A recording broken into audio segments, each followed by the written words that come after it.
Yeah, so I'm standing in the shade. I'm glad I waited for a cool afternoon to finally do some work. Can you tell where I'm at? Where I am? There it is. Had the opportunity to get out of town for a week and a half or so I took advantage of it. Well, I've been up here 6 days. 6 days. Today's the first day I ventured outside of the house, quite honestly, to do any work. Visited a couple friends along the way, but I waited for the weather to cool down. It's a nice, comfortable 105 degrees up here on the mountain, and yeah, it's freaking hot. God. You know, I thought what might be fun, since the Q&A videos seem to be popular for projects I have going on in the city house, I might take you guys on a quick run around the rancho, El Rancho up here, and let you know kind of what projects I have in store up here, what have been sitting up here for quite a while, project-wise, that has to get done. There's several projects up here that just need to get done. I have to get them completed because they've been up here several years, and I'll show you.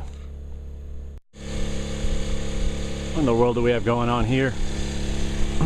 I'm going to show you a video. This is a follow-up to a video you probably haven't even seen yet, because I'll probably post it after I post this rancho update. I tried the hand crank on this, and I did a cold start on it with the hand crank, and it was, well, you'll just have to see the video. You'll just have to see the video. But why do I have a generator running and the hood up? Remember that little Kawasaki, that FW1000? I got a fuel pump issue. Anyway, it left me stranded on the road, and I killed the battery trying to get it here. I got to pull the fuel pump out of this thing, see if it's rebuildable, or if I need to buy a new one, a replacement. Fuel pump croaked. That's nice. Okay, maybe that's better. I just shut that thing down. I ran the battery down, like I said, so I don't have power down here yet at the barn. They never ran power to this hay barn here, so I just ran that little guy. I'm charging the battery. I got it almost. That's how far I got it in there, and I ended up pushing it this last 6 feet. But this is a heavy truck. I should have taken video of that. That might have been fun. But I put a piece of clear fuel line in here just for fun while I was cranking it, since I was by myself, and I'm not getting any fuel out of here. I don't know if you can see the sediment bowl. I can't see even what the hell's on my screen. Sediment bowl's like right there. It's full of fuel. I'm just not getting fuel out to the other side of the pump, so not a biggie. I'll back this into the garage, or into the barn here, and pull the fuel pump off today, and if I need to rebuild it, take it back home and rebuild it, I'll do that. So here's a fun project. You guys remember this PVC pipe that I pulled out of the garage? Buddy of mine came up, I think it was last October. I have about 3/4 of a mile of this stuff. These are 25-foot lengths of schedule 40 PVC. The different colors were because it was originally being used for fiber optic cable. It was an overrun, and a friend of a friend had the contract, and he had these sitting around. He needed them gone. So, like I said, there's about 4,000 feet. I have some more sections of this on the other side of the truck. But I'll show you what I want all that for. Oh, did I mention I picked up a canoe? 14-foot canoe. Brought that up on the last work trip up here. Brought up the canoe, brought up this guardrail. The guardrail is going to go for a guardrail project. You'll have to wait and see that. The canoe is for fun stuff. It's fun stuff. Down here in the barn we have a ton of these T-posts. I removed a bunch of the fencing. Actually, let me take you back outside. There's an old ATV tire. There's the old toilets we replaced last summer. Well, those are the old toilets. The new toilets are in place. I'm not sure why I didn't throw those away yet. Other than maybe if I put an outhouse somewhere on the property, I could just use a real toilet and have it drop right in the ground. Originally, the previous owner had originally fenced in this whole meadow up here and was running cows up here. His cattle was running around in here, as well as the 3 other meadows I'll show you. And when we bought the property in 2000, I didn't want the cattle that close to the house because they stink, quite honestly. They smell. So I took down all the fencing that was along this road here and looped around back behind this barn. I don't know if you could see from here. You probably can. Right up along that ridge there. I did leave some of the fencing because Oregon is a free-range state, and other people just kind of turn their cattle loose in the spring, collect them up in the fall. So it's my responsibility to keep fence lines going, and fence lines keep the poachers out. The hunters like coming on this property here and shooting deer and cutting my fences and stuff, but a fence line indicates private property and indicates they should stay the hell away. So through the course of removing all that barbed wire, we have a couple hundred 6-footers and 8-footers, or yeah, those are taller than me, like 6 and 8s, I think is what they are. Yep, pretty cool. There's the old water heater slash propane tar kettle. I had tried some hot tar sealer on the asphalt at one point in time up here to seal these roads. It just didn't hold up very well. The stuff they were recommending for this area just didn't hold up well, so we're doing a different top seal. And this is a project that's been sitting here about 8 or 9 years. Man, I need to see this project. I really need to see go. I have 2 water tanks. These are 16 feet long. No, excuse me, they're 15 feet long, 6 foot tall, 5 foot wide. They hold 2,600 gallons of water each, and I have 2 of them. Yeah, that's supposed to be for fire suppression. I just haven't got those mounted yet. I haven't found the spring, quite the water source. I want to have them spring fed. It's going to be non-potable water anyway. It's meant for fire suppression, possibly for irrigation around the house. But I just haven't gotten off my ass to get it done, quite honestly. I need to get my neighbor out here who knows how to use the little sticks, the little witching sticks, and he's going to find me some water.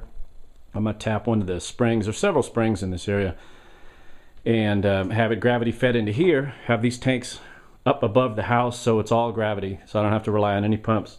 The fill is gravity, and then the pressure at the connection down at the house is going to be gravity. And I already have the building. When we bought this place, there were a handful of buildings that were on here that were kind of dumb. This was a playhouse that they had, which will actually fit, ironically will fit perfectly. It's 16 feet wide. It's 12 by 16, because these are 5 foot wide, so 2 of them together side by side will be 10 foot, 15 feet long, so a 16-foot structure will work, 6 foot tall from floor to ceiling here, and these have this is an 8-foot wall. So yeah, these are up on posts, that's why they seem so tall. But this building we ended up taking apart. These are the 4 walls, including a door. Oh, son of a stinker lizards.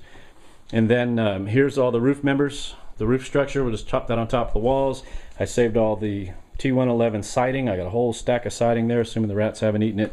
And underneath that toilet underneath those toilets, I have all the tin roofing.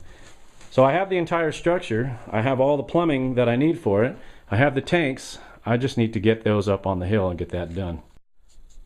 I do have an above ground fuel tank. This tank actually came with the property. Scrubbed it up and painted it, put a coat of paint on it. My intention was to have it full of fuel, but and we did for a while. I built this. I bought a bunch of steel and built this structure for it because he had it built on wood. And the fuel company bitched and moaned about a fuel tank being on a wooden stand, which I completely understand. So when we bought the property, we pulled the tank. I built that. We had it out for a couple years. And it was very, very handy buying bulk fuel and having it. But then they went to these blended fuels, these ethanol crap tag stuff that you get about a 30-day shelf life, and it turns to water. So without being up here full time and using the fuel full time, I didn't want that stuff going bad. So I ended up just running the tank dry and then setting it here in the barn. And here's where it'll sit. Here's where it'll sit until I get up here full time, or I find a need for it for more full-time fuel. We'll take a walk over here. Boy, it's amazing how brown everything got in just a matter of a handful of weeks. We were up here when Memorial Day, the week before Memorial Day, on that last video, and wow, everything's sure browned up. Just on the lip of this tree line here, there are 3 fenced-in meadows that I currently have leased out. When I have cattle, that's where I keep them, over there. There's the creek that runs alongside this south end of the property here, and that waters all these meadows.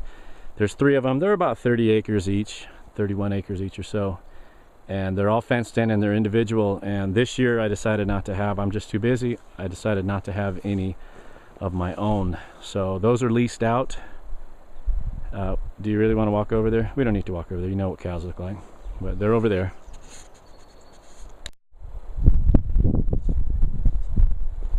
If you've been watching my videos for a while, you know I've got the tree planting bug. This knoll here was burned out in the early 90s. There's a house right there.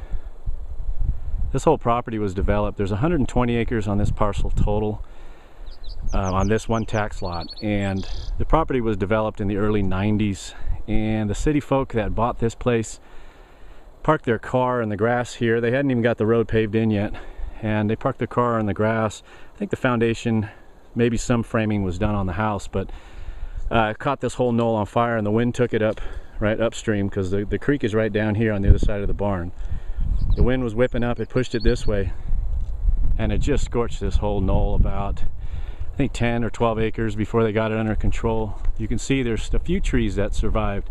That's how tall this canopy would be had they not burned this place down 20 years ago. But you know, stuff happens. That's a pretty sounding bird. The previous owner didn't do much to reseed this place, and in 2000 when we bought it, we've been putting trees in the ground, a couple hundred trees a year. On a good year we'll put 400 trees in the ground.